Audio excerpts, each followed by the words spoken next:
तो ये इसको बोलते हैं कर्म योग। ये है वास्तव में कर्म योग। ये मैसेज भगवान देने के लिए आए हैं। आत्मरति, भगवान में रति होनी चाहिए, आत्मतृप्त। उससे लक्षण क्या होंगे कि आप तृप्त हो जाओगे। उसका लक्षण क्या होगा, आप कॉन्फिडेंट हो गए कि यस अब मेरे को भक्ति करनी है, और तब आप संतुष्ट हो गए। और वो संतुष्टि क्या है, सेल्फ डेथ। आप अपने लिए प्लानिंग नहीं करोगे, आप भगवान के लिए प्लानिंग करोगे। ओम नमो भगवते वासुदेवाय। ओम नमो भगवते वासुदेवाय। ओम नमो भगवते वासुदेवाय।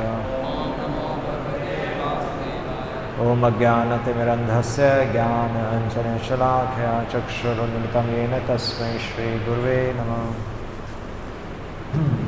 श्रीमद् भगवत गीता और अध्याय तीसरा अध्याय श्रीमद् भगवत गीता यथारूप, और तीसरे अध्याय का 17वां श्लोक 3.17, तीसरे अध्याय का 17वां श्लोक हम कर रहे हैं। यस्त्व आत्मरतिरेव स्यात् आत्मतृप्तश्च मानवः आत्मतृप्तश्च मानवः आत्मन्नेव च सन्तुष्टः आत्मन्नेव च सन्तुष्टः तस्य कार्यं न विद्यते तस्य कार्यं न विद्यते।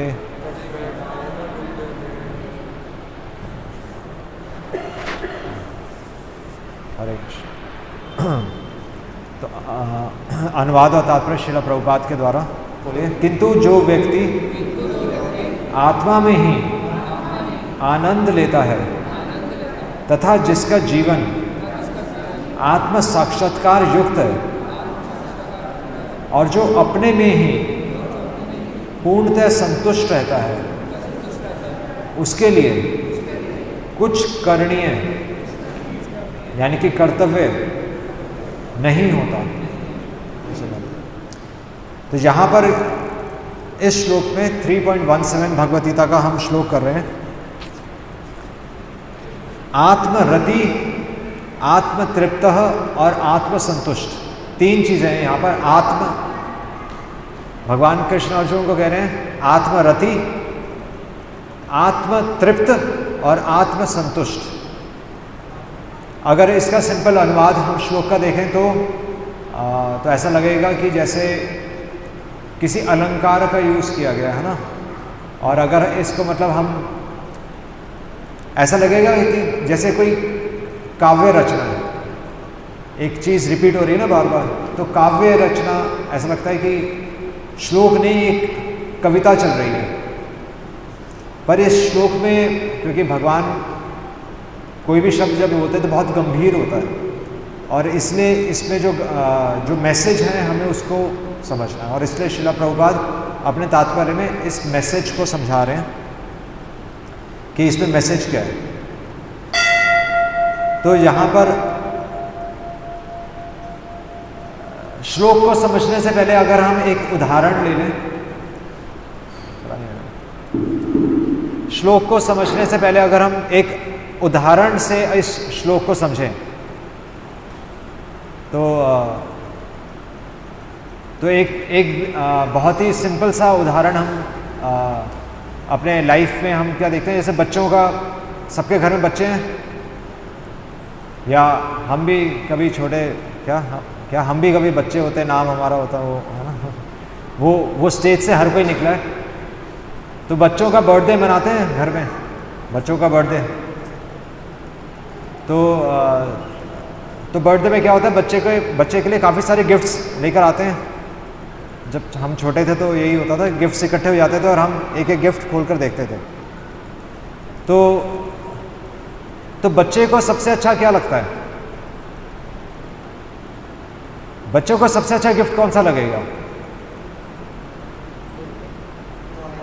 हाँ, टॉय और साइकिल। हाँ, साइज जितना बड़ा गिफ्ट होगा वो बच्चे को उतना अच्छा लगेगा, है ना। जितनी अच्छी पैकिंग होगी वो बच्चे को अच्छा लगेगा। और बच्चों को कुछ और अच्छा लग सकता है?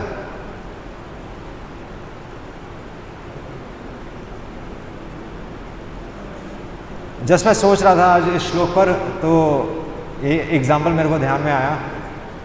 तो बच्चा आकर्षित होता है, बच्चा किससे आकर्षित हो रहा है? गिफ्ट से। बच्चे का जन्मदिन है और जन्मदिन किसने अरेंज किया है? जन्मदिन कौन मना रहा है? माता पिता मना रहे हैं। और बच्चा आकर्षित किससे हो रहा है? ये क्या है? यहाँ जब कथा चल रही हो तो कोई घंटी ना बजाए, है ना, डिस्टर्बेंस है। तो यानी कि अगर माता पिता बच्चे के लिए कुछ करते हैं पर बच्चा आकर्षित हो रहा है गिफ्ट से, इसी तरह भगवान ने सृष्टि बनाई हमारे लिए और हम आकर्षित किससे हो रहे हैं? हम ये छोटी छोटी चीज़ों से आकर्षित हो रहे हैं, है ना। कोई कह रहा है मेरे पास एक गाड़ी है, मैंने नई गाड़ी खरीदी। कोई कह रहा है कि मेरे पास नया मोबाइल फ़ोन है। कोई कह रहा है कि मेरे पास ये डिग्री है।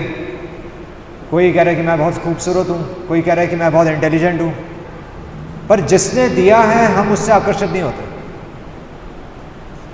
तो ये इस कंसेप्ट को, इस उदाहरण से हम ये समझ सकते हैं कि भगवान अब इस श्लोक में क्या समझा रहे हैं।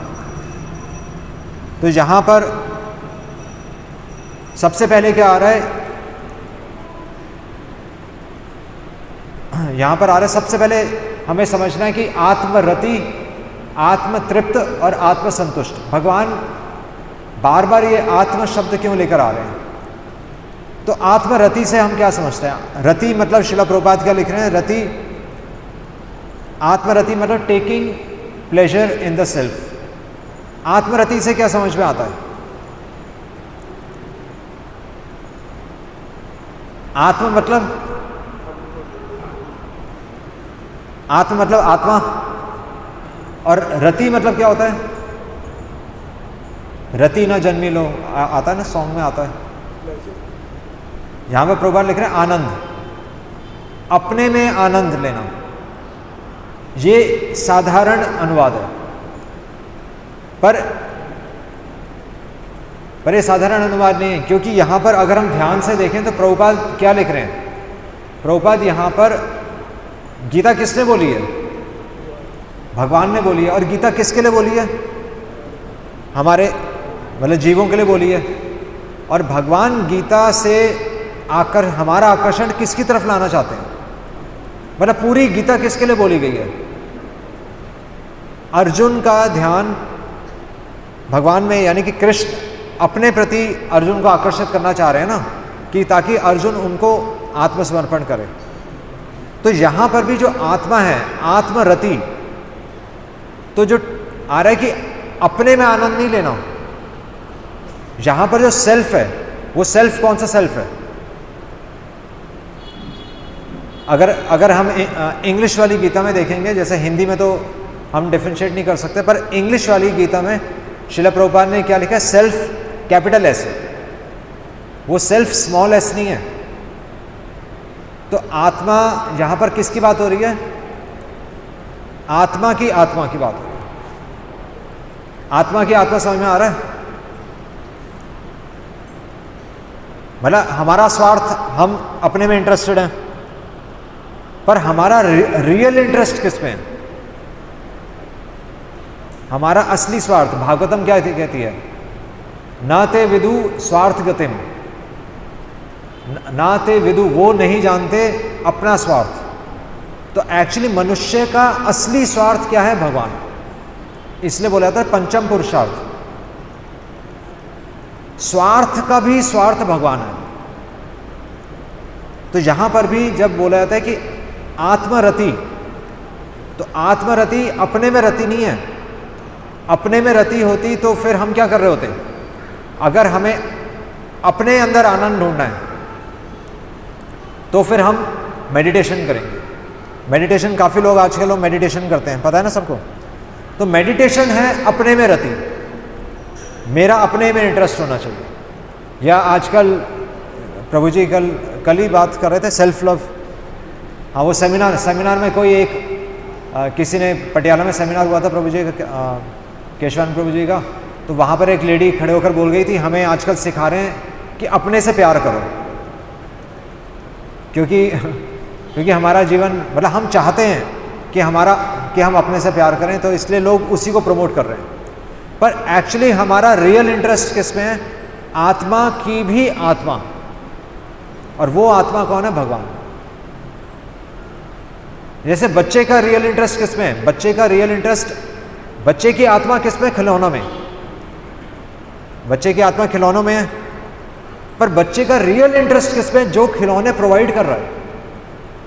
अगर वो माता पिता को खुश करेगा तो उसको कभी खिलौनों की कमी नहीं पड़ेगी, पर बच्चा खिलौनों में इंटरेस्ट ले लेता है, और इसलिए फिर बच्चा परेशान हो जाता है। इसलिए बच्चा खिलौना छोड़ता भी नहीं है ना, एक बच्चे से कभी खिलौना नहीं छीन सकते। तो यहाँ पर भी यही बता रहे हैं कि यहाँ पर जब भगवान बोल रहे हैं कि आत्मरति, वो रति किस में है?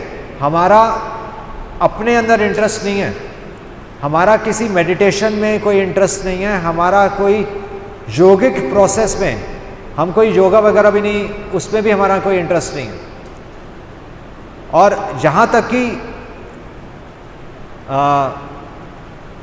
यहाँ तक कि जो प्रकृति के 3 गुण हैं, तमोगुण, रजोगुण और सतोगुण, तो सतोगुण में भी हमारा इंटरेस्ट नहीं।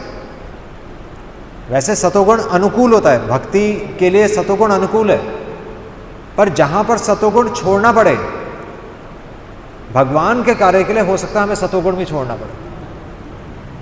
क्योंकि सतोगुण क्या है कि आप चुप हो जाओ, ऐसे ही बोलते हैं ना, मौनम गंभीर, ऐसे बोलते हैं कि स्वामी जी तो बोलते नहीं, प्रश्न मत करना, स्वामी जी बोलेंगे नहीं, अभी मौन व्रत लेखा है स्वामी जी ने, ऐसे बोलते हैं नहीं कि नहीं बोलते। पर हमारा ये प्रोसेस नहीं है। जो गौड़ीय वैष्णव परंपरा, जो चैतन्य महाप्रभु की शिक्षाएं हैं कि यारे देखो तारे कहो कृष्ण उपदेश, आप बोलो, आपको बोलना पड़ेगा, और पर आप किसके लिए बोलो? कृष्ण के लिए बोलो, अपने असली स्वार्थ के लिए बोलो, वो हमारा स्वार्थ है। और इसलिए यहां पर इससे एक चीज स्पष्ट हो रही है कि प्रभुपाद यहां पर बता रहे हैं, सबसे पहली पंक्ति में प्रभुपाद तात्पर्य में लिख रहे हैं, a person who is fully Krishna conscious. ISKCON क्या है? International society for Krishna consciousness. तो हमारे, अगर हम सब कुछ बोल रहे हैं, अगर मान लीजिए कि मैंने कोई किताब लिखी है, पर उस किताब में कृष्ण भगवान का जिक्र नहीं है, तो वो क्या है? वो माया है। तो इसलिए यहां पर बता रहे हैं कि आत्मरति, अगर सारे शास्त्र, सारे वेद, पूरी गीता पढ़कर भी अगर हमारे भगवान कृष्ण के प्रति हमारी रति उत्पन्न नहीं हुई, उनके प्रति अगर हमारा आकर्षण उत्पन्न नहीं हुआ, तो सब व्यर्थ हो गए। और इसीलिए तो एक्चुअली तो श्रील प्रभुपाद उपदेश अमृत में, उपदेश अमृत के एक श्लोक के तात्पर्य में लिख रहे हैं प्रभुपाद कि हम बोलते हैं, जैसे तो यहाँ दीक्षा का पता है सबको, दीक्षा होती है, तो दीक्षा कितनों की हुई है? यहाँ पर हाथ ऊपर करिए पूरा, हाँ पूरा। तो दीक्षा का अर्थ क्या है? दीक्षा हो गई, पर दीक्षा का अर्थ क्या है? क्या है दीक्षा? क्या प्रभुपाद कह रहे हैं ये कोई रबड़ स्टैंप नहीं है कि आपने उनका नाम ले रखा है या हम उसको मानते हैं। तो अभी शाम को ही कोई विजिटर्स आए थे बद्रिक आश्रम में, तो वो कह रहे थे हम तटीय स्थान वालों को मानते हैं। तो कोई किसी को मानता है, कोई किसी को मानता है, पर दीक्षा शब्द का अर्थ क्या है? दीक्षा का अर्थ है, प्रभुपाद बहुत अच्छी परिभाषा दे रहे हैं। वैसे तो दीक्षा की परिभाषा जीव गोस्वामी भक्ति संदर्भ में, जीव गोस्वामी हमारे आचार्य हुए हैं, चैतन्य महाप्रभु के 6 प्रमुख शिष्यों में से जीव गोस्वामी हुए हैं। तो जीव गोस्वामी लिख रहे हैं दीक्षा, घंटी नहीं बजाते जब कोई, हाँ, ये ट्रेनिंग हमें सबको मिलनी चाहिए। हम वैसे ये प्रॉब्लम 15 साल पहले भी थी, मतलब हम जब कॉलेज में ऐसी प्रोग्राम करते थे वहाँ पर, हमारा मणिपाल कॉलेज था, तो हमें घंटी बांधनी पड़ती थी। तो वहाँ पर लोग पंडित जी होते थे, पंडित जी बुरा मान जाते थे, आप घंटी कैसे बांध सकते हो। हाँ, तो घंटी बांधनी चाहिए एक्चुअली ना, क्योंकि ये डिस्टर्बेंस है मतलब। और कई लोग समझते जितनी जोर की घंटी बजाएंगे उतनी जोर है भगवान आएंगे, ऐसे नहीं होता कहीं। घंटी तो मधुर होनी चाहिए कि जिससे भगवान को गोपियों के घुंघरू से गोपियों का स्मरण है। ऐसे थोड़ी कि मैं आ गया हूँ भगवान, मैं आ गया हूँ, ये लो मैं आ गया हूँ, दुनिया में और कोई नहीं, मैं ही हूँ बस। तो वो सब हमारी भारत में यही मेंटालिटी चलती है, इसलिए हम ऐसा नहीं करते, क्योंकि हमारी ट्रेनिंग नहीं है, इसलिए फिर हमें ये चीज़ें सीखनी पड़ती हैं। पर पॉइंट क्या था?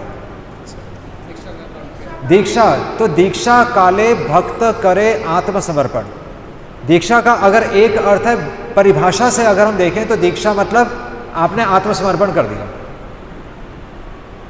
तो जितनों की दीक्षा हुई है वो हाथ खड़ा करें, आत्मसमर्पण किया नहीं किया? नहीं किया ना अभी तो वैसे। पर ये एक परिभाषा है, वो भी हमें समझ में नहीं आएगी, क्योंकि कई लोग होंगे वो कहेंगे मैंने तो आत्मसमर्पण कर दिया। कई बोलते ही हैं कि मैं तो भाई पूरा समर्पित हूँ, मेरे को पूरे भाव ही आते हैं और मैं तो पूरा रोना ही आ जाता है मेरे को भगवान के आगे, तो तो मतलब मैं तो भक्त हूँ ही। तो प्रभुपाद एक्चुअली इसकी प्रैक्टिकल परिभाषा देते हैं। दीक्षा मतलब क्या है? दीक्षा मतलब कि जिस समय भक्त तपसा ब्रह्मचर्येण शमेन च दमेन च, ये भागवतम की परिभाषा है। तपसा ब्रह्मचर्येण शमेन च दमेन च, जब एक व्यक्ति अपने जीवन में कुछ तपस्या करने के लिए तैयार हो जाता है। और क्या तपस्या है? तपस्या मतलब खुद से दुख उठाना। तपस्या मतलब वॉलंटरली आप सफरिंग्स लीजिए, उसको तपस्या बोलते हैं। और ब्रह्मचर्य मतलब संकल्प, आपका संकल्प स्ट्रांग होना चाहिए, दृढ़ होना चाहिए। शमेन च दमेन च, यानी कि हमारी इंद्रियों पे हमारा नियंत्रण होना चाहिए। तो दीक्षा मतलब जब हमारा इंटरेस्ट, हमारा, प्रभुपाद ये लिख रहे हैं, हमारा इंटरेस्ट इस संसार में नहीं है, जब हम तैयार हैं कि हमारा इंटरेस्ट इस संसार में नहीं और हमारा इंटरेस्ट भगवान में, तब तस्मात् गुरुम प्रपद्येत। अगर आपकी ये चेतना है कि आपको ये समझ में आ रहा है कि अब मेरा आकर्षण इस संसार में नहीं, मेरे को चाहिए, है अभी है हमारा आकर्षण, पर मेरे को नहीं चाहिए। ना धनम ना जन्म ना सुंदरिम। हाथ खड़ा करें, कितनों को ऐसा चाहिए? चाहिए सुंदरी चाहिए? धन चाहिए किसी को? सबको ही चाहिए। अगर धन चाहिए, अगर ना धन, आगे क्या है? ना धनम ना जन्म, अच्छे कुल में जन्म, सबको चाहिए। ना सुंदरिम, सुंदर स्त्री भी या सुंदर पुरुष, सबको चाहिए। आगे क्या है? ना धनम ना जन्म ना सुंदरिम कवितम व जगतेश कामाय।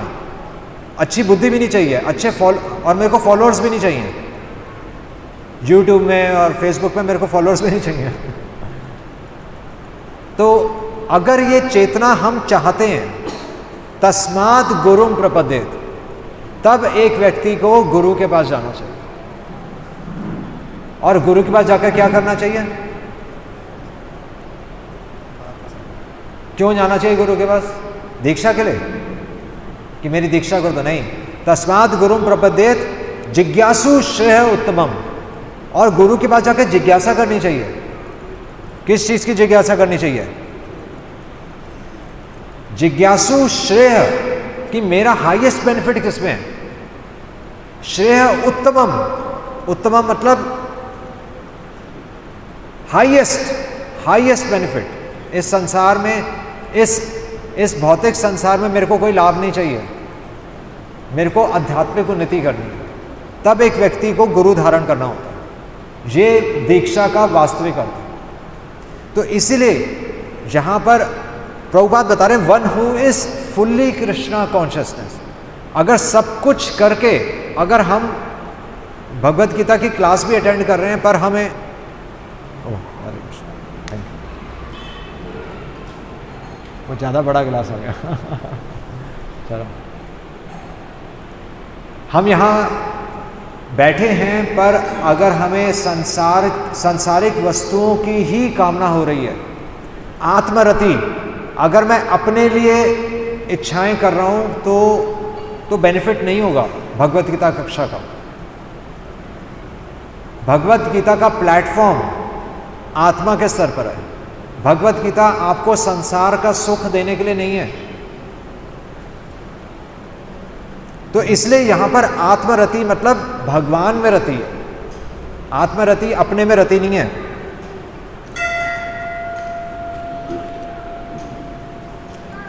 तो आत्मरति यह स्व आत्मरति रेव, निश्चित रूप से जिसकी रति भगवान में, निश्चित रूप से जिसने, जो अब खिलौनों से आकर्षित नहीं हो रहा, जिसने खिलौनों को साइड में रख दिया,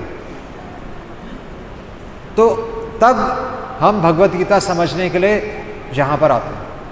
तब एकादशी रखने का अर्थ है, आज एकादशी है ना, तो एकादशी रखने का अर्थ ही यही है कि हमें सांसारिक वस्तु नहीं चाहिए।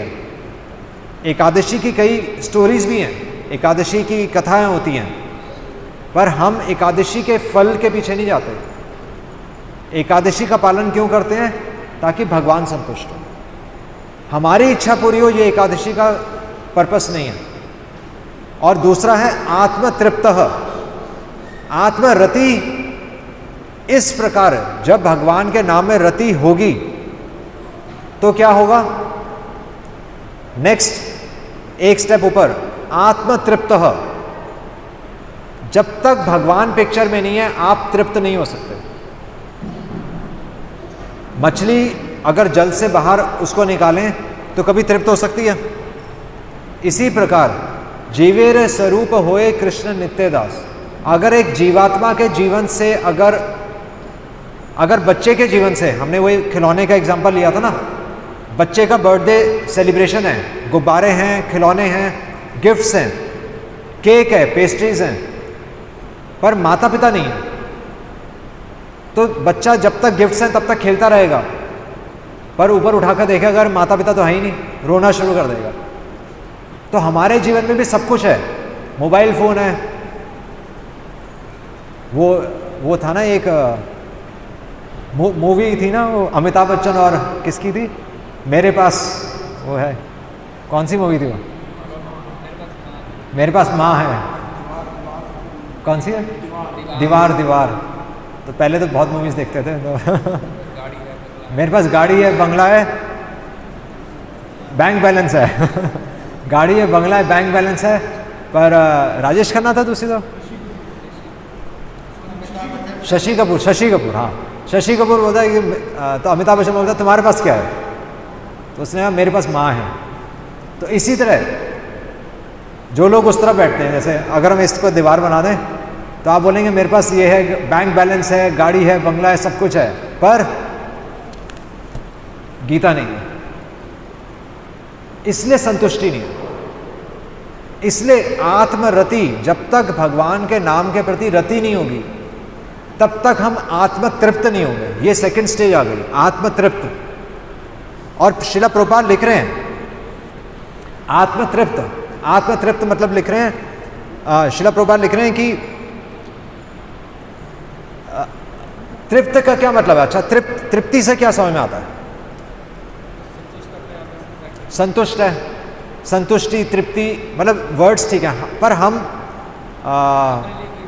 अपने लिए कोई इच्छा नहीं है, ठीक है, पर हमें लग सकता है ऐसे कि मेरे अपने लिए कोई इच्छा नहीं है, हमें लग तो सकता ही है। तो इसकी कोई प्रैक्टिकल डेफिनेशन भी होनी चाहिए कि मैं कैसे जानूं कि मैं भक्ति में आगे बढ़ रहा हूं कि नहीं बढ़ रहा, या मेरे भगवान के प्रति आकर्षण है कि नहीं। कोई कह सकता है मेरा भगवान के प्रति आकर्षण है, हम जहाँ पर आके बैठे रहें पूरा दिन, फिर भी आकर्षण तो संसार में जाता है। तो फिर से हमें प्रैक्टिकल डेफिनेशन चाहिए तो तो तो हम कब अपने आप को तृप्त मानेंगे?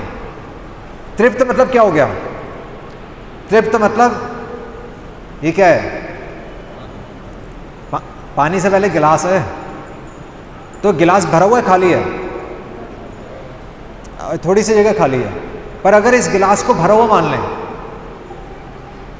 अगर एक गिलास भरा हुआ है तो इसमें और पानी आएगा? पानी नहीं आएगा। तो इसी तरीके से आप संसार की वस्तुएं इकट्ठी करना बंद कर देंगे। जब हमारा गिलास भर जाएगा, आप चीजें इकट्ठी नहीं कर रहे हैं। समझ रहे हैं? आप प्रमोशन के पीछे नहीं जाएंगे, आप और पैसा कमाने के लिए नहीं सोचेंगे। आपके पास घर है, आप बड़ा घर बनाने के लिए भी नहीं सोचेंगे, क्योंकि आपको पता है घर तो छोड़ के ही जाना है। ऐसा ही है कि नहीं है? तो तृप्ति, श्रील प्रभुपाद लिख रहे हैं कि due to his being Krishna conscious, अगर कोई व्यक्ति अपने आप को कृष्ण भावना अमृत कहता है, अगर उसकी चेतना कृष्ण में है, कृष्णा कॉन्शियस, अगर वो भगवान के विषय में सोच रहा है और अपने बारे में नहीं सोच रहा, तो क्या होगा? ऑल इम्पाइटी, उसके अंदर जो सारे कल्मश हैं वो तुरंत खत्म हो जाएगी। चेतो दर्पणा मार्जनम, जैसे ही आप भगवान का नाम लेंगे, हमारे हृदय के कल्मश खत्म होने लगे। और श्रील प्रभुपाद लिख रहे हैं वो कैसे खत्म होंगे? उदाहरण दिया जाता है कि जिस प्रकार वृक्ष के नीचे सूखी पत्तियां पड़ी होती हैं, तो सूखी पत्तियों में आप आग लगाइए तो कितनी देर लगेगी जलने में? तुरंत जल जाएंगे। उसी तरह हमारे पाप खत्म हो जाएंगे अगर हम वास्तव में भगवान का नाम लें। प्रभुपाद लिख रहे हैं इंस्टेंटली हमारा हृदय शुद्ध हो जाएगा। अब इसको कैसे समझा? हमारा हृदय तो शुद्ध हो नहीं रहा या समय लग रहा है? शुद्ध तो हो रहा है, वैसे शुद्ध हो रहा है तभी हम यहाँ बैठे हुए हैं, शुद्ध हो रहा है तभी हम कक्षा कर रहे हैं, वरना हम भी क्यों करें अगर किसी का हृदय शुद्ध नहीं होगा? तो शुद्ध हो रहा है, पर यहाँ पर श्रील प्रभुपाद लिखे इंस्टेंटली, एक क्षण में हमारा हृदय शुद्ध हो जाएगा। इसको कैसे समझे कि जन्मों जन्मांतर तक हमारे अंदर जो गलत इच्छाएं थी, वो एक ही जन्म में, बल्कि कुछ ही वर्षों में या कुछ महीनों में वो जाती रह रही। जो करोड़ों जन्मों से हम जो भोग करते हुए आए हैं, वो तुरंत ही खत्म हो रहा है। इसलिए प्रभुपाद लिख रहे हैं कि इंस्टेंटली क्लीन। और ऐसा जो फल है, ये हजारों लाखों यज्ञ करने पर भी संभव नहीं है। ये श्रील प्रभुपाद लिख रहे हैं। आप यज्ञ कर लीजिए, घर में यज्ञ करवाते नहीं करवाते? या लोग संस्कार करवाते हैं, उपनयन संस्कार होते हैं, जन्म संस्कार होता है, दाह संस्कार भी होता है जो लास्ट में होता है, पर हम संस्कारों से शुद्ध नहीं होते, है ना? आप घर में यज्ञ करवाते हैं, गृह प्रवेश करवाते हैं, या आप हवन करवाते हैं, अगले दिन क्या कर रहे होते हैं?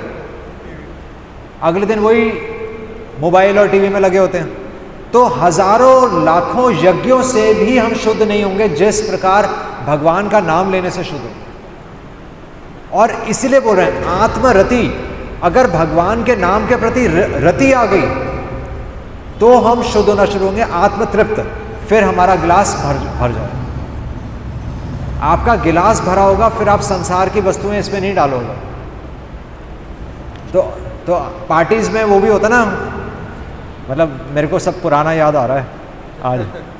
पार्टीज में मॉकटेल और कॉकटेल होते हैं, मॉकटेल कॉकटेल। तो मॉकटेल में क्या है? एक फ्लेवर, दूसरा फ्लेवर, तीसरा फ्लेवर। वो इतने फ्लेवर्स क्यों डाल रहे हैं? क्योंकि व्यक्ति पानी से संतुष्ट नहीं हो रहा। यही तो है, एक फ्लेवर से भी हम संतुष्ट नहीं हो रहे। एक जीभ के लिए हम कितने फ्लेवर्स डाल रहे हैं? मतलब शादी में जितने आइटम्स बने होते हैं, वो सिर्फ और सिर्फ किसकी सेवा है? वो जीवा की सेवा है। जो पार्टी दे रहा है वो भी जीवा की सेवा कर रहा है, जो पार्टी खाने आए हैं वो भी जीवा की सेवा कर रहा है। और जीवा को क्या बोला गया है? जीवा को शास्त्रों में क्या बोला गया है? इस जीवा को, छोटी सी जीव है, 2 इंच की बोलते हैं, 2 इंच की जीव बोलते हैं। इस जीवा को क्या बोला गया है शास्त्रों में? वैश्य,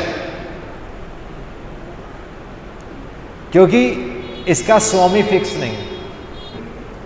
जीव के स्वाद के लिए हम इधर उधर भागेंगे तो कृष्ण हमारे जीवन में कभी भी नहीं होंगे। तो आत्मरति से आत्मतृप्त, हमें तृप्त होना पड़ेगा। और शिला प्रभुपाद लिख रहे हैं, आपको कैसे पता चलेगा आप तृप्त हो? एक और उसका एविडेंस है। एक तो हमारी इच्छाएं चीज़ों को इकट्ठे करने की नहीं रहेंगी, और दूसरी चीज़ आपके अंदर क्या होगा? आप कॉन्फिडेंट हो। अगर आप तृप्त हैं तो आप हाथ ऊपर उठाएंगे। मतलब जैसे हम बोलते हैं ना, कितने लोग भगवान का नाम लेते हैं, तो कोई ऐसे बोलता है, ऐसे बोलता है, ऐसे बोलता है, ऐसे बोलता है।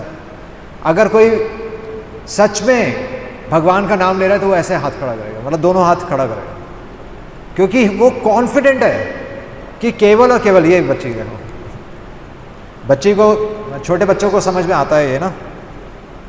हाँ, जीवेरे लालसा इति उति धाय, शिष्णोदर परायण कृष्ण नहीं पाए। शिष्ण उदर कि पेट और जेनाइटल्स के इंद्रिय तृप्ति के लिए अगर हम भागेंगे तो कृष्ण कभी हमारे जीवन में नहीं होंगे। सिंपल सी बात है। तो इसलिए जो व्यक्ति तृप्त है वो कॉन्फिडेंट होगा। अगर हम कॉन्फिडेंट हैं, अगर आप भगवान का नाम लेने में कॉन्फिडेंट हैं, तो यानी कि आपके जीवन में भगवत गीता का प्रवेश हो चुका है। और अगर आप अभी भी कॉन्फिडेंट नहीं है, तो यानी कि अभी हम भगवत गीता के स्टूडेंट नहीं बने, क्योंकि भगवान का नाम लेने का ही मन नहीं कर रहा। तो यहां पर लिख रहे हैं, और ऐसा व्यक्ति, जब आप कॉन्फिडेंट होंगे तब आपको अनुभव आएगा। प्रभुपाद लिख रहे हैं सेल्फ इल्यूमिनेटेड, आत्मा प्रकाश लिख रहे हैं। आत्मा प्रकाश या आ रहा है, क्या आ रहा है? सेल्फ इल्यूमिनेटेड आपको अनुभव आएंगे। जितना कॉन्फिडेंट आप होंगे उतने आपको अनुभव आएंगे। तो इसलिए और ये अनुभव शिला प्रभुपाद लिख रहे हैं कि हम भगवान का नाम जरूर ले सकते हैं, पर हम ये नहीं कह सकते कि मुझे अनुभव आए, क्योंकि अनुभव भगवान की कृपा से आता है। हम केवल भगवान का नाम कॉन्फिडेंस से ले सकते हैं, वो उसको साधना कहते हैं। पर अनुभव आपको भगवान गिफ्ट देंगे, यानी कि आत्मरति से आत्मतृप्त होंगे, और फिर आत्मतृप्त होकर क्या होगा? आत्मनि एव च संतुष्ट। तब हम संतुष्ट का अर्थ है समतुष्ट मतलब संपूर्ण, पूरी तरह से तुष्ट। और पूरी तरह से तुष्ट क्या होगा? एक तुष्ट हो गया कि मैं तुष्ट हूं, और पूरी तरह से तुष्ट क्या हो गया? हमारे जीवन की पूर्णता क्या है? पूरी तरह से तुष्ट क्या हो गया? अगर मैं कहूं मैं तुष्ट हूं, मैंने लेक्चर किया और मैं तुष्ट हूं, और आप तुष्ट नहीं हो, आपको अच्छा नहीं लगा, आपको समझ में नहीं आया, तो आपको तो सही नहीं लगेगा ना। तो जब मैं तुष्ट हूं, आप तुष्ट हैं, और भगवान भी तुष्ट है, उसको बोलते हैं पूरी तरह से तुष्ट, समतुष्ट। तब आ रहा है वो समतुष्ट। ऐसे वर्ड्स भी जो हमारी वोकैबुलरी में वर्ड्स हैं, उसका पूरा पर्पस है, वो क्यों बोले गए। अभी हम तुष्ट कब होते हैं? जब मैं सुंदर लग रहा हूं तो मेरे को लगेगा मैं तुष्ट हूं। कोई व्यक्ति अपने आप को शीशे में देखेगा, वो सोचेगा मैं संतुष्ट हूं। हर कोई अपने अपने परिप्रेक्ष्य से सोच रहा है, पर कोई भगवान के परिप्रेक्ष्य से नहीं सोचता। कोई भगवान के परिप्रेक्ष्य से नहीं सोच रहा कि मैं सुंदर लग रहा हूं कि नहीं लग रहा। तो भगवान हमारी सुंदरता किस पे देखते हैं? भगवान शरीर की सुंदरता नहीं देखते, भगवान आत्मा की सुंदरता देखते हैं। और असली में सुंदरता आत्मा में ही है, क्योंकि शरीर तो यहां पर अगर किसी की मृत्यु हो जाए तो वो व्यक्ति सुंदर लगेगा नहीं लगेगा? लगेगा, डर लगेगा। चाहे वो व्यक्ति कितना भी सुंदर हो, उसको देखने में डर लगेगा। तो सुंदरता आत्मा में, और आत्मा की आत्मा परमात्मा है। इसलिए संपूर्ण, इसलिए यहां पर आ रहा है आत्मनि। आत्मनि का क्या मतलब हुआ? सेल्फ। और वो सेल्फ कौन है? भगवान। गीता का ज्ञान लेकर अगर आप क्रेडिट भगवान को नहीं दे रहे तो हम क्या हुए? हम असुर हुए। आपने गीता से ही बोल दिया और आप क्रेडिट लेकर चले गए। गुरु आजकल क्या यही है, ढोंगी गुरु यही होते हैं। वो आपको अच्छी अच्छी बातें बताएंगे, बहुत अच्छी बातें होंगी, आपको पूरा आयुर्वेद भी समझा देंगे, आपको ज्योतिष भी बता देंगे, है ना। आजकल ऐसे ही है। आपको महामृत्युंजय मंत्र भी दे देंगे कि आपकी मृत्यु टल जाए। गुरु मंत्र भी दे देंगे, बीज मंत्र, किसी को बताना नहीं, पर भगवान ही नहीं है पिक्चर में। तो वो व्यक्ति असुर है जो भगवान तक नहीं लेकर जा रहा, और जो बल्कि शास्त्रों में वेदों के ज्ञान से खुद को ग्लोरीफाई कर रहा है, ऐसा व्यक्ति असुर है। और इसलिए यहां पर क्या करें? आत्मसंतुष्टि, पूर्ण रूप से fully satisfied in the self, जिसकी संतुष्टि कृष्ण में है। और मेरी एक जीवात्मा की संतुष्टि अगर कृष्ण में है, अगर मैं संतुष्ट हो रहा हूं भगवान की संतुष्टि, तो उसको क्या बोलते हैं? उसको बोलते हैं संबंध। अगर मैं अपने बारे में सोच रहा हूं तो वो संबंध नहीं है, पर अगर मैं भगवान के बारे में सोच रहा हूं तो वहां पर संबंध है। जिस प्रकार अगर बच्चा माता पिता के बारे में सोचेगा तो तभी तो संबंध हुआ उसका। अगर वो अपने बारे में सोच रहा है तो बच्चा ही रहेगा। एक बच्चा कभी माता पिता के बारे में नहीं सोचता, ऐसे ही होता है, तभी वो बच्चा है। तभी बोलते हैं ना वो बच्चा है, उसको जाने दो, उसको खेलने दो, वो बड़ा नहीं है अभी, वो रिस्पॉन्सिबल नहीं है। एक रिस्पॉन्सिबल व्यक्ति हमेशा जो सृष्टि करता है उनको क्रेडिट देगा। और इसीलिए हम ऐसा क्यों बोल रहे हैं, यहाँ पर श्रीला प्रभुपाद ऐसा क्यों बता रहे हैं? क्योंकि पिछले श्लोक में ही आ रहा है। पिछले श्लोक में क्या आ रहा है? पिछले श्लोक में यज्ञ का ही वर्णन हो रहा है। जो पिछले श्लोकों में, अगर आप तीसरे अध्याय का पहले वाले श्लोक को देखें, यज्ञ अर्थात ही कर्मणो अन्यत्र लोको अयम कर्म बंधना, कि यज्ञ के लिए कर्म करो, नहीं तो इस संसार के कर्म बंधन में फंस जाओगे। श्रीला प्रभुपाद बहुत अच्छी बात, एक बहुत अच्छा एक अनुभव लिख रहे हैं। तो वैसे तो हमें लगता है ना कि, वैसे हम बोलते हैं कि वो व्यक्ति बहुत पुण्यवान है, वो व्यक्ति बहुत दान करता है, ऐसा बोलते हैं ना, कि वो व्यक्ति बहुत मंदिर जाता है। सुना होगा आपने ऐसे कि वो व्यक्ति बहुत धार्मिक है जी, या कई बार हम कहते हैं वो तिलक लगाता है या मंदिर जाता है, रोज मंदिर जाता है। एक बार किसी ने बोला था कि मेरे को याद है कि मेरे कि अपने शायद अपने पिता के बारे में बता रहे थे वो, कि मेरे पिताजी, तो उन्होंने अपने जीवन में कोई एक ऐसा दिन नहीं था जिस दिन वो मंदिर ना गए हों। तो ऐसे हम बताते हैं कि वो फलाना व्यक्ति बहुत धार्मिक है, फलाना व्यक्ति बहुत दान पुण्य करता है, पर प्रभुपाद बहुत अच्छी बात लिख रहे हैं और पढ़कर मैं थोड़ा हिल गया। प्रभुपाद लिख रहे हैं कि दान पुण्य कौन करता है? दान पुण्य कौन करता है? हाँ, पास में हो। दान पुण्य वो व्यक्ति करेगा, फिल इन द ब्लैंक्स, जिसको कुछ चाहिए, पर इससे भी थोड़ा सा स्ट्रॉन्ग वर्ड यूज कर रहे हैं। दान पुण्य वो व्यक्ति करेगा जिसने जितना ज्यादा पाप किया। प्रभुपाद लिख रहे हैं क्योंकि हम इस संसार में एंजॉय करना चाहते हैं। तो बेसिकली एक्सरसाइज कौन करता है? जो अपनी बॉडी को फिट रखना चाहेगा। अपनी बॉडी को फिट क्यों रखना चाहेगा? ताकि वो भोग कर सके। तभी तो अमेरिका में हर कोई एक्सरसाइज के पीछे फैनेटिक है। कार्डियो वार्डियो कौन करता है? जिम कौन जाता है? जिम वही व्यक्ति जाता है ना जो अपनी बॉडी को दिखाना चाहता है। मतलब प्रभुपाद ने कभी नहीं बोला कि आप एक्सरसाइज करो। प्रभुपाद ने बोला कि आप हमेशा कीर्तन में डांस करो। प्रभुपाद मैं सर्च ही कर रहा था कि प्रभुपाद ने एक्सरसाइज के बारे में क्या बोला है। मतलब प्रभुपाद ने ये हमें सिस्टम दिया, प्रभुपाद ने बोला कि आप हमेशा कीर्तन में डांस करो, वो हमारे लिए एक्सरसाइज। तो एक्चुअली दान पुण्य व्यक्ति वही व्यक्ति, मतलब वैसा तो ऐसा नहीं है कि यही एक एंगल है, ऐसा नहीं। अच्छे लोग भी दान करते हैं, वो बात भी है, ठीक है। मतलब यहाँ पर सब तरह के सब लोग बैठे हैं, पर ऐसा नहीं कि दान पुण्य करना गलत है।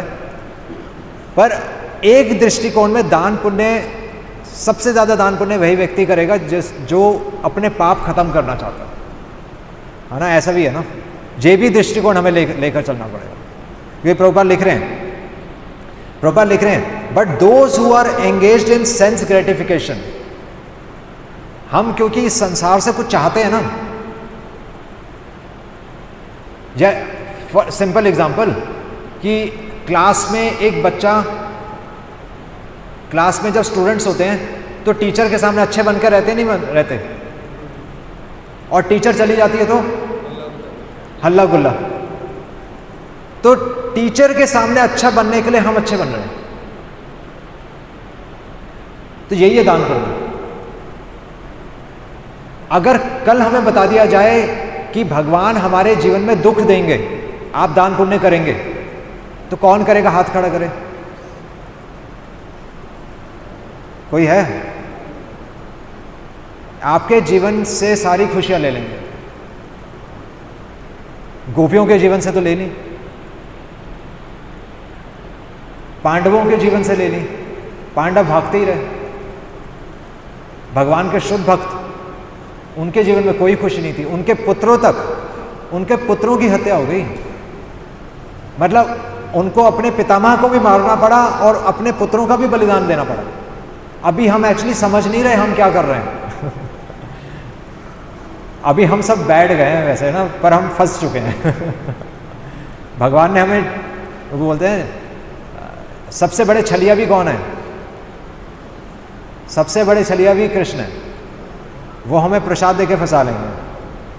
हमें लग रहा है कि हम भगवान को ट्रिक कर रहे हैं, पर एक्चुअली भगवान हमें ट्रिक कर रहे हैं। भगवान हमें ट्रिक करके हमसे सब कुछ ले लेंगे। और इसलिए बोलते हैं, प्रभु जी ने, केशवन प्रभु ने बताया था कि इसलिए the highest reward of devotion, अगर कोई वास्तव में अपने आप को भक्त कहता है तो उसको एक गिफ्ट जरूर मिलेगा। और वो गिफ्ट क्या है? दुख से भी बड़ा एक गिफ्ट मिलेगा हमें। अगर हम भगवान कृष्ण की भक्ति कर रहे हैं, एक गिफ्ट मिलेगा। वो गिफ्ट क्या है? वो गिफ्ट है, मतलब ये सेंट ने, एक क्रिश्चियन सेंट है, तो प्रभु जी ने बताया था, तो वो गिफ्ट है द रिवॉर्ड ऑफ डेथ। आप सबको, हम सबको मृत्यु मिलेगी। तो कितनों को चाहिए मृत्यु? किसी को नहीं चाहिए? छोटी बच्ची ने हाथ खड़ा कर दिया एक बार ऐसे हुआ भी था वैसे ना, मेरे को याद है एक बार प्रभु जी बता रहे थे किसी, हाँ नहीं मेरे को याद आ गया। तो एक यूएस में एक डिवोटी की एक डिवोटी फैमिली थी, तो उसमें उनकी एक छोटी बच्ची थी। तो माता पिता डिवोटी हैं, तो छोटी बच्ची को भी ट्रेन कर रहे थे। तो बच्ची ने प्रार्थना करनी शुरू कर दी कि भगवान मुझे मृत्यु दीजिए। मतलब उसने लिटरली शायद पेरेंट्स को बताया होगा, तभी ये बात बाहर आई। वो प्रार्थना कर रही थी, मतलब वो बहुत अच्छी डिवोटी थी, 7 साल की उम्र में, 7 साल की उम्र थी उसकी। उसने भगवान से प्रार्थना की, मुझे मृत्यु दीजिए। और वो यूएस से इंडिया आई और वापस गई 6 महीने में। मतलब मेरे को पता नहीं, बट वो आई थिंक काफ़ी समय वो कोमा में थी, और आई थिंक वो डिसीजन लेने वाले थे। मतलब मैंने उसके बाद वो सुना नहीं, बट मतलब वो कोमा में थी। मतलब समझ रहे हैं भक्ति कितनी सीरियस इशू है। भक्ति बहुत सीरियस इशू है। वैसे तो हम कहते हैं सो सुखम कर्तुम अव्ययम, भक्ति बहुत सुखपूर्वक है, पर भक्ति की गंभीरता को अगर हम समझें, भक्ति की गंभीरता ही यही है कि मुझे संसार में नहीं चाहिए, यही भक्ति की गंभीरता है। एकादशी रखने का अर्थ ये नहीं है कि हमें फल मिले, एकादशी का रखने का ही अर्थ है सेल्फ डेथ, मैं नहीं हूं, यही तो चीज़ है। तो एक डेथ तो शरीर से होती है, एक डेथ आत्मा से भी हो सकती है। हमारी मृत्यु आत्मा से भी हो सकती है। हो सकता है आप यहाँ बैठे हो पर आप मृत हैं। तो जड़ भरत क्या थे? जड़ भरत जीवित थे, मरे हुए थे? जड़ भरत मृत है, वो समाज के लिए मरे हुए हैं, तभी वो जड़ भरत कहलाए, तभी हम उनका नाम भागवतन में देखते हैं। जब तक हम सोसाइटी के लिए जी रहे हैं तब तक हम सोसाइटी के लिए ही जी रहे हैं, जब तक हम बच्चों के लिए जी रहे हैं तब तक हम बच्चों के लिए ही जी रहे हैं, जब तक हम अपने करियर के लिए जी रहे हैं तब तक हम अपने करियर के लिए ही जी रहे हैं। एक साथ दो नावों में पैर नहीं रख सकते। और इसीलिए आत्मरति, भगवान कृष्ण के प्रति अगर रति होगी तब हम तृप्त होंगे, आत्मतृप्त, और आत्मतृप्त होंगे तब हम आत्मनि एव च संतुष्ट, तब हम संतुष्ट होंगे। और ऐसे व्यक्ति को तस्य कार्यम न विद्यते, ऐसे व्यक्ति को समाज के प्रति उसकी कोई ड्यूटी नहीं रहती। यहां पर आ रहा है, अगर हमारी ऐसी चेतना है तब आप कह सकते हैं कि मुझे समाज की परवाह नहीं। गोपियां, यही थी गोपियां। तो अगर हमारा ये स्तर नहीं है तो हमें समाज की भी परवाह करनी, पॉइंट यही है। तो तभी तो हम समाज में ही जीते हैं, समाज में जीकर, क्योंकि अभी हमारा वो स्तर नहीं है, इसलिए गोपी भर्तु पद कमल और दासन उदासन उदास, हम गोपियों को मिमिक नहीं कर सकते, गोपियों की नकल नहीं कर सकते, क्योंकि हमारा वो स्तर नहीं है। गोपियों का जो स्थान है वो हमारे लिए पूजनीय है, जो राधा कृष्ण का जो संबंध है वो हमारे लिए पूजनीय है, हमारा संबंध नहीं है वो कृष्ण से। और इसीलिए हमारे लिए कार्य आवश्यक है कि वो कार्य क्या है, वो कार्य क्या है? यज्ञ। आपको यज्ञ करना पड़ेगा अगर आप इस संसार में रह रहे हैं तो। प्रभुपाद लिख रहे हैं एब्सोल्युटली नेसेसरी। अगर आपके जीवन में यज्ञ नहीं है, यज्ञ मतलब सैक्रिफाइस, हवन कुंड वाला यज्ञ नहीं, अगर आप अपने जीवन में भगवान के नाम का गुणगान नहीं कर रहे तो आप कर्म बंधन में ही फंस रहे। तस्य कार्यम न विदिते, और जो इससे ऊपर निकल चुका है उसके लिए ऐसा कार्य नहीं रहेगा। एक शुद्ध भक्त के लिए सामाजिक कल्याण कार्य, वो जो समाज सेवा नहीं करता, उसके लिए समाज सेवा क्या है? आत्मा का उत्थान, दूसरे व्यक्तियों को गीता के ज्ञान से ऊपर उठाए। तो ये, और इसीलिए श्रील प्रभुपाद लिख रहे हैं कि वन हैज टू मास्टर, आपको यज्ञ में मास्टरी करनी, केवल यज्ञ भी नहीं करना, आपको यज्ञ करके एक्सपर्ट बनना है, ताकि मृत्यु के समय भगवान का स्मरण आए। ये यज्ञ की पराकाष्ठा है, यज्ञ की भी पराकाष्ठा है। सब कुछ करने के बाद अंत काले चा स्मरण, भगवान कह रहे हैं अंत काल में मेरा स्मरण आना चाहिए। ये हमें समझना है, ठीक है। तो यहां पर लिख रहे हैं, इसलिए भक्ति क्या नहीं है, भक्ति कोई नैतिकता नहीं है। हम बच्चों को नैतिकता सिखाने के लिए काफ़ी लोग, हम स्कूल में जाते हैं तो लोग वहाँ पर टीचर्स कहते हैं कि आप बच्चों को नैतिकता बताइए, पर भक्ति नैतिकता नहीं है। भक्ति धर्म से भी ऊपर है। भक्ति नैतिकता नहीं है, भक्ति कोई मेडिटेशन नहीं है, भक्ति कोई क्रिया नहीं है, कोई सुदर्शन क्रिया वगैरह नहीं है। भक्ति मतलब सेल्फ डेथ। आप नहीं हैं, आप हैं ही नहीं।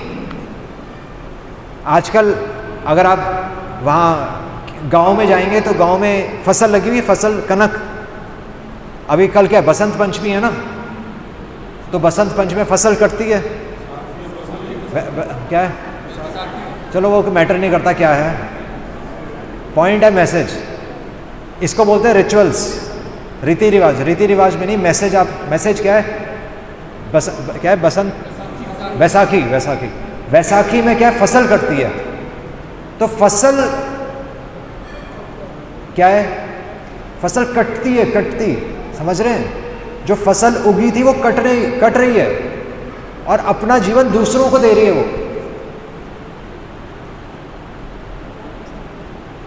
वो एक गाना भी था ना मनोज कुमार का, धरती उगले उगले सोना, क्या है, सोना उगले उगले ये मोती। तो धरती सोना नहीं उगल रही, वो जो कनक है वो सोना नहीं है। एक्चुअली हमारी संस्कृति में सोना क्या है, हमारा गुण। असली में फसल का कटना जो यज्ञ है उसमें वो स्वर्ण है। और इसीलिए तो लोगों ने मतलब वो क्या डालते हैं, वो खाद नहीं, क्या है, फर्टिलाइजर डाल के सोने को दुगना तिगना 10 गुना कर दिया।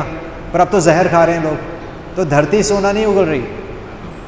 धरती से एक्चुअली जो संत हुए हैं, भारत भूमि में जो संत हुए हैं, जिन्होंने भगवत गीता का ज्ञान अपने जीवन में लगाया, जड़ भरत, प्रहलाद महाराज, ध्रुव महाराज, इनका जीवन स्वर्ण है। वो बच्चों को हमें देना चाहिए। और उनका जीवन क्या है, केवल उनका एक ही जीवन है, वो दूसरों के लिए जीकर गए, आत्मा के स्तर पे जीकर गए। तो ये हमें समझना है। इसलिए मास्टरी, हमें मास्टरी करनी है। इस नॉलेज में भी हमें मास्टरी होनी चाहिए, नहीं तो हम कर्म बंधन में फंस जाएंगे। इसलिए गीता नैतिकता नहीं है। गीता कोई केवल नियम पालन नहीं है कि हम नियम पालन कर रहे हैं जी, हम ये खाते हैं, हम ये नहीं खाते। हमें कोई मतलब नहीं है हम एकादशी के दिन अन्न लें या नहीं लें। भक्ति सिद्धांत सरस्वती महाराज, श्रीला प्रभुपाद के गुरु, उन्होंने बोला था कि एकादशी के दिन तुम चाहे खिचड़ी खाओ, पर मंदिर से बाहर निकलो। मतलब ब्रह्मचारियों को बोला था, ब्रह्मचारियों को बोला था कि मंदिर से बाहर निकलो, भगवान के नाम का प्रचार करो। ये क्या अन्न खाना नहीं खाना, ये तो सेकेंडरी चीज़ है। भगवान की कुछ सेवा तो करो, तब तो एकादशी का मतलब है ना। तो इसलिए निर्जला, या हम जल ले रहे हैं, हम जल नहीं ले रहे, हमने प्रसाद खाया नहीं खाया, हम टमाटर खाते हैं हम नहीं खाते, हम हल्दी खाते हैं हम नहीं खाते, हम सेंधा नमक खाते हैं हम टाटा नमक नहीं खाते, ये सब क्या है, ये सब रीति रिवाज हैं। ये इसको भक्ति से कुछ लेना देना नहीं। भगवान हरि कार्य साधक, हरि का कार्य होना चाहिए। आप चाहे केला खाओ चाहे मत खाओ, किसी को कोई फर्क नहीं पड़ेगा, है ना। चाहे एक बच्चा हो चाहे 10 बच्चे हों, किसी को कोई फर्क नहीं पड़ेगा अगर बच्चा भगवान का भक्त नहीं है। तो ये इसको बोलते हैं कर्म योग। ये है वास्तव में कर्म योग। ये मैसेज भगवान देने के लिए आए हैं। आत्मरति, भगवान में रति होनी चाहिए, आत्म तृप्त। उससे लक्षण क्या होंगे कि आप तृप्त हो जाओगे। उसका लक्षण क्या होगा, आप कॉन्फिडेंट हो गए कि यस अब मेरे को भक्ति करनी है, और तब आप संतुष्ट हो गए। और वो संतुष्टि क्या है, सेल्फ डेथ। आप अपने लिए प्लानिंग नहीं करोगे, आप भगवान के लिए प्लानिंग करोगे। हरे कृष्णा कृष्णा कृष्णा हरे हरे, हरे राम राम राम हरे हरे। श्रील प्रभुपाद की जय।